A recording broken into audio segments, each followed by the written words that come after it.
C'est des batailles politiques. Par exemple, sortir du marché européen, il ne faut pas mentir, ça ne se fera pas en claquement de doigts. Par contre, il faut une bataille. Oui. Par contre, il faut une bataille politique.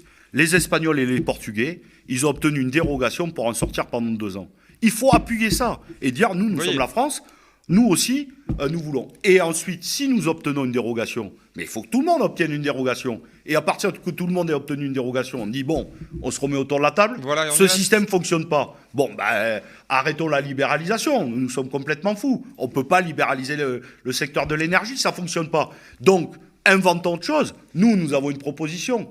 C'est reconnaître l'énergie comme un bien commun, comme l'eau et comme tant d'autres choses. Et donc, il faut les sortir des griffes du marché. Mais c'est un débat politique. Il faut l'instruire. Sauf qu'il faut un rapport de force, il faut une volonté politique. Bien sûr. Et pour l'instant, le gouvernement n'en veut pas. Donc oui, ça ne se fera pas un claquement de doigts. Mais par contre, il faut de suite prendre ces initiatives-là. Parce que la libéralisation, si on continue à mettre le doigt là-dedans, nous continuerons à payer cher l'électricité. Et puis, nous allons vivre sur la question énergétique, dans les 10 prochaines années, des lourds enjeux.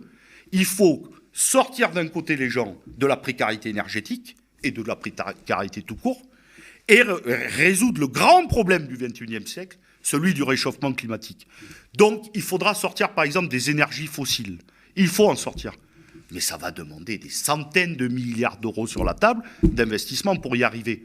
Mais il vaut mieux que ça soit fait par le public, avec une planification, que nous sachions où aller, plutôt que de donner et de confier ça à ceux qui nous escroquent depuis 15 ans et qui vont continuer. Parce que eux, ils n'ont pas la volonté de résoudre la crise énergétique, de faire la planification écologique et de sortir les gens de la précarité. Leur seul enjeu au privé, c'est continuer à amasser sur le dos d'entreprises historiques et des usagers des milliards d'euros. Donc si on veut réussir ces 2 défis, il faut sortir l'énergie du secteur marchand et planifier.